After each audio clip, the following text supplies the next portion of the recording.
Welcome to Chillin' 101. We hope this video helps. In this video, I will explain how to play Dune the board game. First, let's prepare for an epic struggle on Arrakis.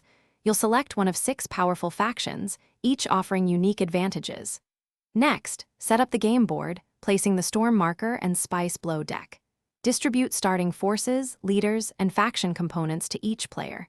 This foundational setup ensures everyone is ready for the strategic battles ahead.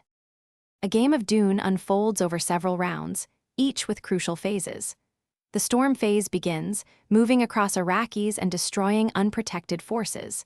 Next, players ship their troops and move them across the desert, vying for control. Then, spice blows appear, offering vital resources.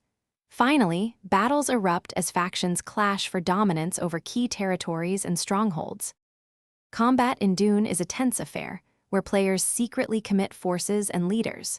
Treachery cards add an element of surprise, potentially turning the tide of battle. Strategic alliances are vital, allowing 2 or more factions to combine their strengths and achieve shared goals.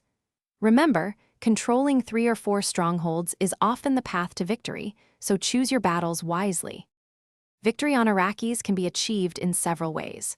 A single faction wins by controlling 3 or 4 strongholds at the end of a round. Alternatively, an alliance of 2 factions can claim victory by jointly holding 5 strongholds. Some factions possess unique victory conditions, adding another layer of strategy.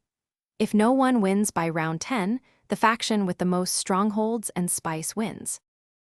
Thanks for watching. Consider subscribing if we helped you.